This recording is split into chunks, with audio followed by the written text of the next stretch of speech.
نحمده ونستعينه ونستغفره ونعوذ بالله من شرور أنفسنا ومن سيئات أعمالنا من يهده الله فلا مضل له ومن يضلله فلا هادي له ونشهد أن لا إله إلا الله وحده لا شريك له ونشهد أن محمدا عبده ورسوله أما بعد فأعوذ بالله من الشيطان الرجيم بسم الله الرحمن الرحيم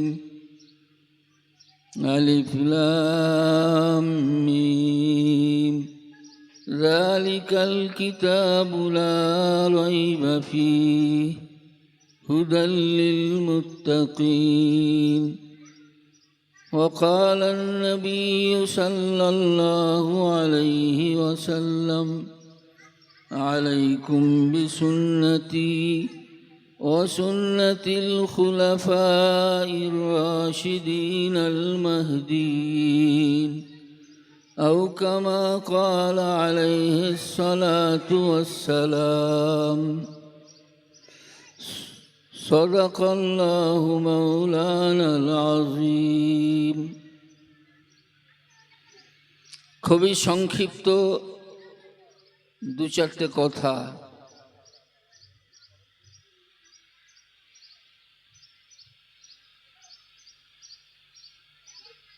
খুবই মন দিয়ে শুনবেন।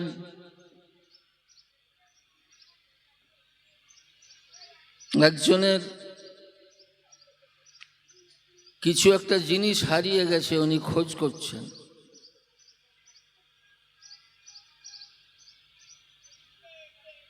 আপনাদের কোনো কিছু জিনিস হারিয়েছে নাকি? আরে আপনাদের কোনো কিছু জিনিস হারিয়েছে নাকি?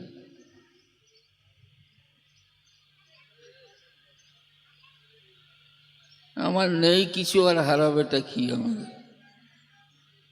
উনি খোঁজ করছেন।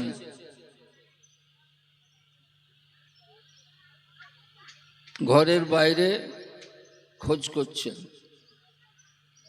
দু চারজন লোক এসে জুটেছে, বলছে কি খোঁজ করছো? বলছে আমার ছুঁচ হারিয়ে গেছে। সবাই মিলে লেগেছে, খোঁজ করছে, পাচ্ছে না। আরো 10-15 যারাও খোঁজ করছে, পাচ্ছে না। বলছে ভাই, তোমার যদি ছুঁচ সত্যি হারিয়ে থাকে তাহলে তো আমরা এতগুলো লোক এখানটায় হারিয়েছে খোঁজ করছি, পেয়ে যাবার কথা। তুমি সঠিক করে বলো তো, তোমার এইখানেই হারিয়েছে? সে বলছে না, আমার তো ছুঁচটা এখানে হারায়নি, আমার বাড়িতে হারিয়েছে, ঘরের ভিতরে।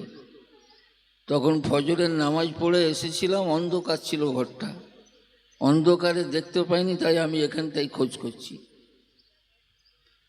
সারা জীবনে ছুঁচটা পাওয়া যাবে? আরে সারা জীবনে ওই ছুঁচটা পাওয়া যাবে?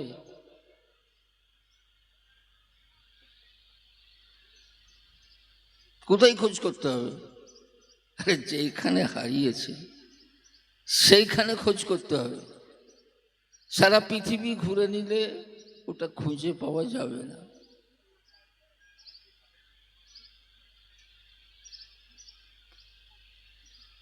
আমরা কি হারিয়েছি? আপনারা বলছেন আমাদের কিছু নেই, আমাদের হারাবে কি?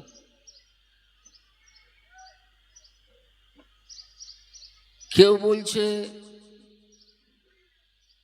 যে আমরা টিএমসিকে হারিয়ে ফেলেছি। বহুত কষ্টের দিন আমাদের এসে গেছে। আবার যারা সিপিএম পন্থী তারা বলছে না, ওই সিপিএমটার দরকার, ঘুরিয়ে আবার আনতে হবে। তারা পতাকা তুলে নামছে।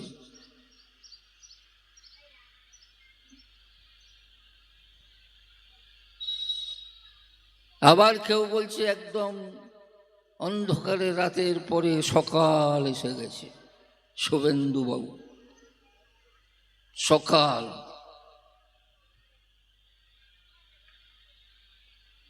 হকারদের উচ্ছেদ হয়ে গেল, গরিব হিন্দুরা তাদের গরু বেচতে পেলনি।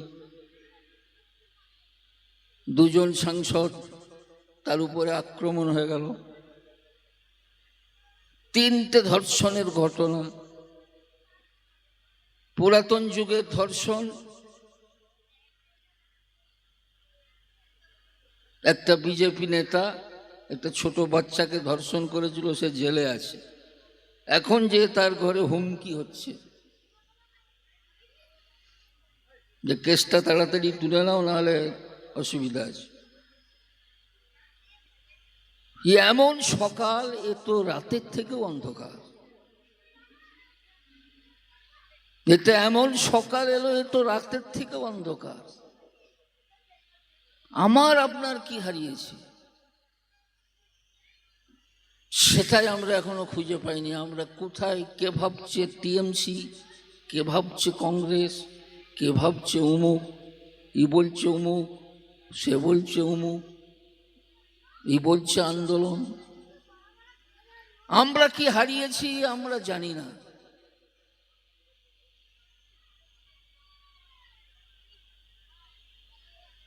আমরা কোথায় কোথায় কোথায় কোথায় আমাদের সমস্যার সমাধান খুঁজে বেরোচ্ছি। আমার নবী সাল্লাল্লাহু আলাইহি সাল্লাম পৃথিবীতে এলেন, হত্যা, ব্যভিচার, নির্যাতন, যত রকম অপরাধ সব আরবে উপস্থিত। ঠান্ডা মাথায় মানুষকে হত্যা করতেও কোনো অসুবিধা ছিল না। যেদিন আল্লাহ রসুল সাল্লাল্লাহু আলাইহি সাল্লাম পৃথিবী থেকে বিদায় নিচ্ছেন, কোনো ব্যভিচার ছিল না, কোনো জুলুম ছিল না, কোনো অত্যাচার ছিল না, কোনো শোষণ ছিল না। শুধু নিরাপত্তা আর নিরাপত্তা ছাড়া কিছুই রেখে যাননি আল্লাহ রসুল সাল্লাল্লাহু আলাইহি সাল্লাম। সেই জিনিসটা আমরা হারিয়ে ফেলেছি। আমরা আমাদের কোরআনকে হারিয়ে ফেলেছি, আমরা আমাদের মসজিদকে হারিয়ে ফেলেছি, আমরা আমাদের আল্লাহ রসুল সাল্লাল্লাহু আলাইহি সাল্লামের আদর্শকে হারিয়ে ফেলেছি। এর থেকে আরো কঠিন আযাব আমাদের উপরে আসতে পারে আমরা যদি সতর্ক না হয়, আল্লাহর দিকে ফিরে না আসি। খুব আরো কঠিন দিন আসবে, খুব কঠিন দিন আসবে। আমাদের মুক্তিদাতা কেউ নেই, একমাত্র আল্লাহ পাক। কিন্তু সে আল্লাহকে আমি ডাকি না। আমাদের প্রত্যেক দিন মসজিদের সাথে প্রত্যেকটা মুসলমানের সম্পর্ক যত গভীর হবে, আমি পৃথিবীর রাজা, আমাদের অন্তরে যত আল্লাহ রসুল সাল্লাল্লাহু আলাইহি সাল্লামের মহব্বত থাকবে, তার সুন্নত থাকবে, আমি রাজা। আমাকে ধ্বংস করার পৃথিবীতে কেউ নেই।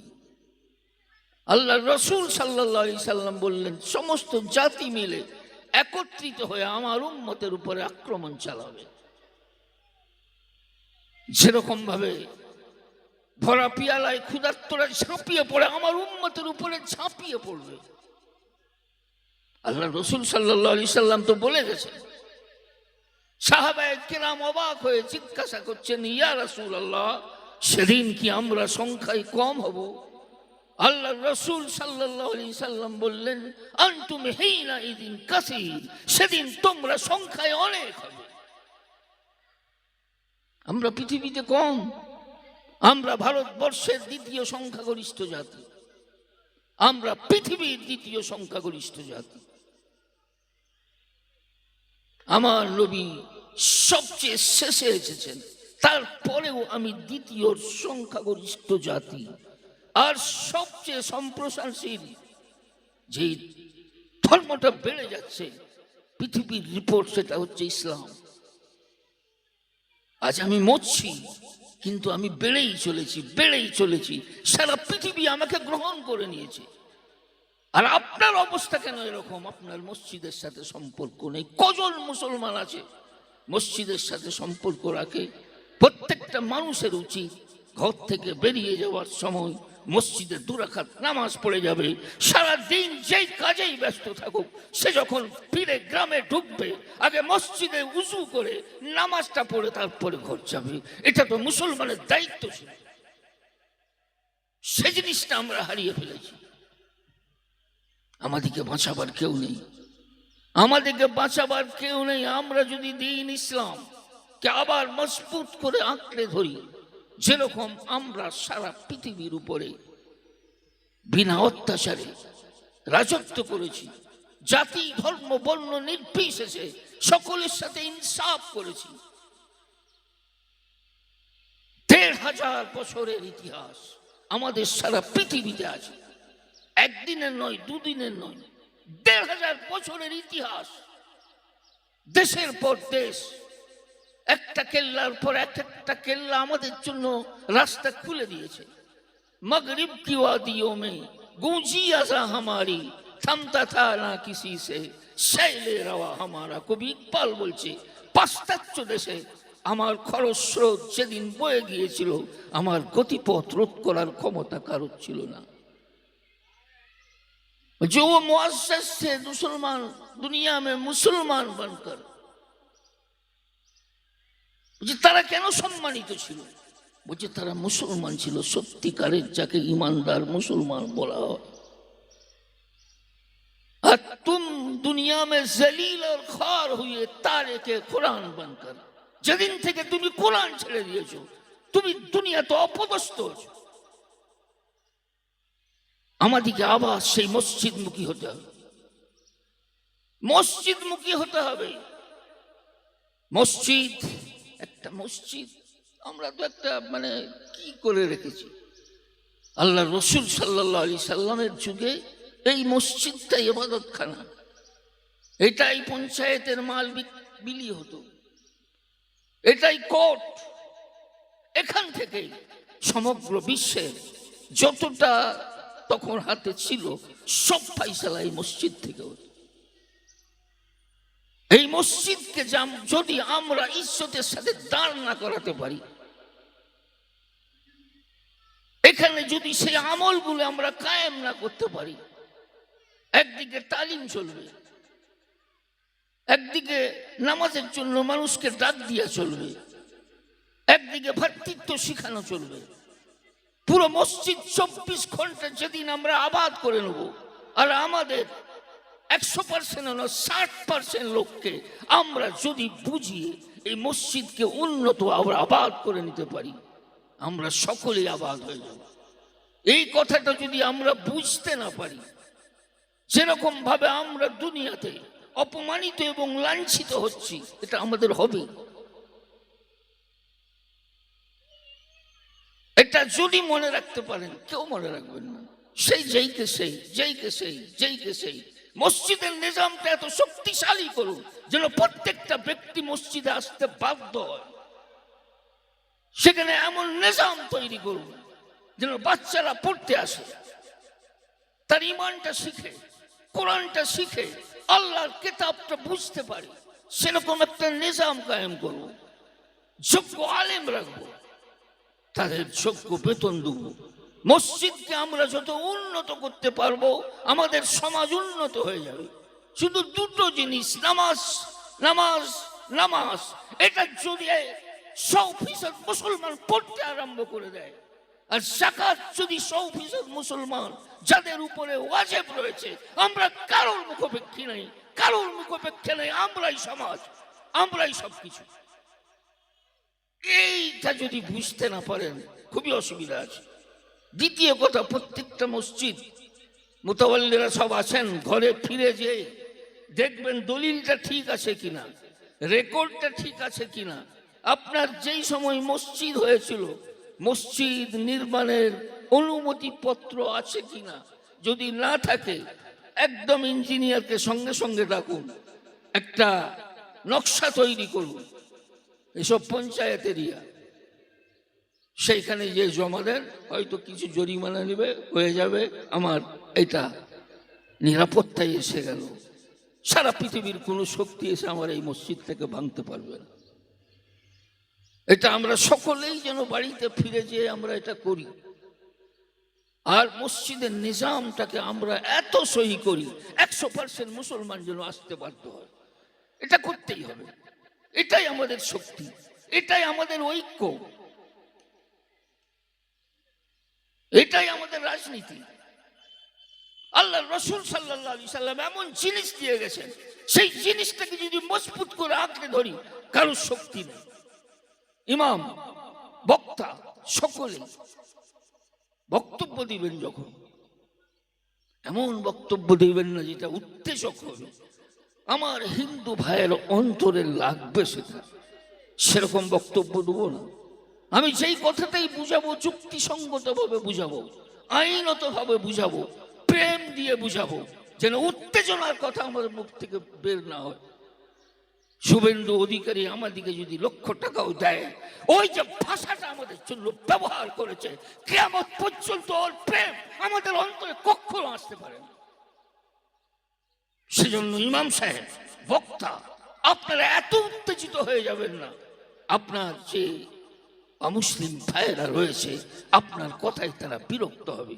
আপনি যুক্তি দিয়ে কথা বলবেন, আপনি আইন দিয়ে কথা বলবেন, যেন তার মনে সেইটা যে লাগে না, এই মৌলানা সাহেব তো সঠিক কথা বলছে, সে যদি আপনার বিরোধিতাও করে, সে আপনার বন্ধু হয়ে যেতে বাধ্য হবে।